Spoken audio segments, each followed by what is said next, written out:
Ardèche. On va commencer ce colloque de clôture qui va se dérouler donc sur 2 jours. Nous allons donc avoir la parole de Monsieur Serge Noyel, qui est directeur de ce lieu emblématique et qui nous fait le plaisir de nous accueillir pour ces 2 jours de clôture. Donc Serge, si tu veux bien donner ton petit mot d'accueil. Très bien.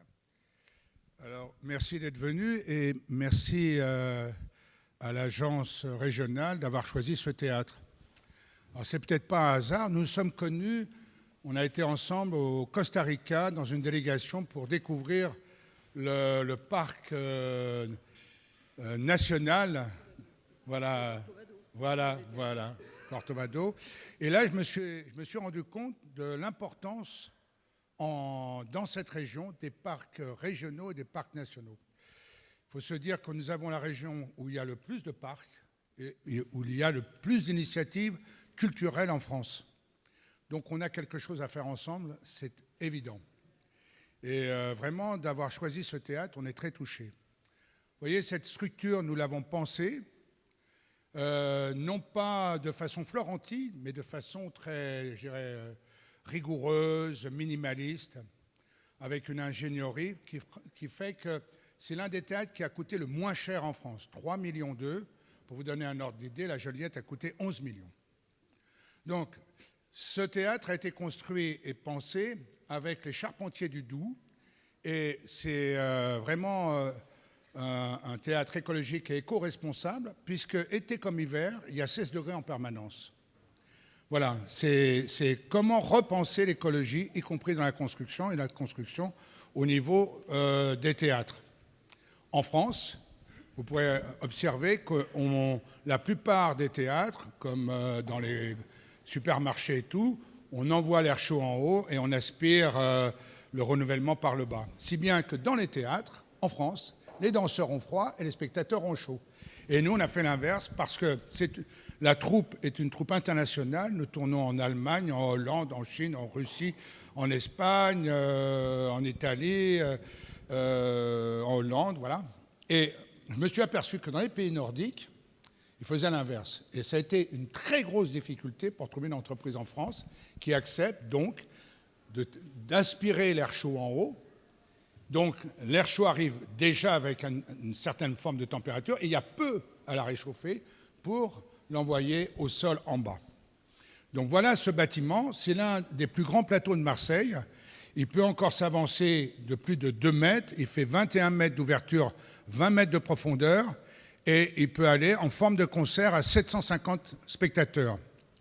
Ce théâtre est géré par Marion Coutris, qui est auteur, et moi-même, et toute une équipe, dont Benoît, que je vois là-bas, et vous avez aussi Camille, qui est dans la salle. Et donc une troupe permanente qui va du théâtre de rue à l'opéra. Et nous aidons chaque année, en compagnonnage, des jeunes artistes en danse, en théâtre et en art lyrique. Nous avons une autre activité qui est à l'initiative de la région Sud.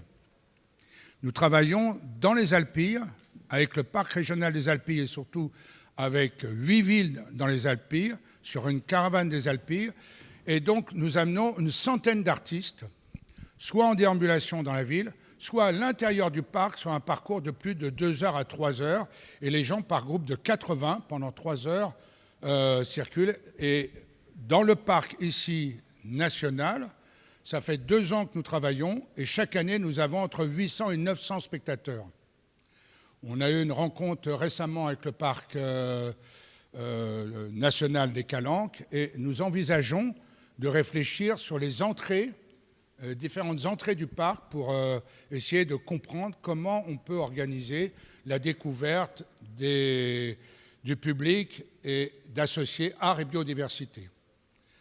Donc cette caravane était avant dans les Alpilles, elle sera l'année prochaine dans le parc du Ventoux, Madame la Présidente, dans le parc de Camargue, on est en train de réfléchir ensemble. Et nous allons travailler avec l'école hôtelière de Nice pour envisager un spectacle sur l'art, la gastronomie et la biodiversité. Donc il y aura un parcours gastronomique fait à partir de ce qu'on trouve dans la nature, avec les meilleurs ouvriers de France.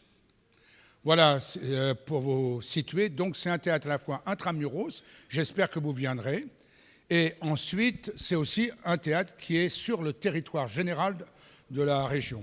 Le 4 mars va s'organiser ici un colloque sur art et biodiversité en associant les parcs régionaux, les parcs nationaux, les acteurs de la vie culturelle, les acteurs de la vie scientifique et de la biodiversité et de l'écologie. C'est un travail qu'on va co-construire avec Sandrine et toute son équipe, avec les présidents et les parcs, mais aussi avec l'université. Et donc avec vous. Si ce colloque vous intéresse, ça sera le 4 mars.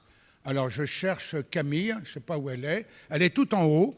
Vous pourrez au repas prendre contact avec elle, car nous sommes ouverts évidemment à toute réflexion, à toute initiative lors de ces journées du 4 mars qui s'ouvriront en partenariat avec la région, l'État, pour le développement et la mise en valeur au niveau du public de toutes vos activités. Moi-même, j'ai découvert les parcs régionaux. Je l'avoue, je plaide coupable. Mais je ne m'étais pas rendu compte à ce point l'importance économique des parcs nationaux comme régionaux. C'est vraiment quelque chose qu'il faut vraiment populariser. Je trouve ça extraordinaire. Et on a besoin de ces territoires préservés et on a besoin aussi d'une pédagogie au niveau du public et qu'on change et à la fois les habitants, moi j'y habite là, hein, et nous travaillons à l'intérieur de ce territoire. Je pense qu'il faut encore plus qu'on fasse un effort commun de pédagogique et surtout par rapport au tourisme. Voilà, qu'on évite le tourisme de masse qui vient seulement consommer la mer et les loisirs. Il y a une autre intelligence qu'on doit travailler ensemble et je suis vraiment à votre disposition pour toute initiative et pour toute association. Je vous souhaite ces 2 jours un très bon travail et on se retrouvera évidemment dans la journée. Merci et je m'excuse d'avoir pris un peu de temps sur votre colloque.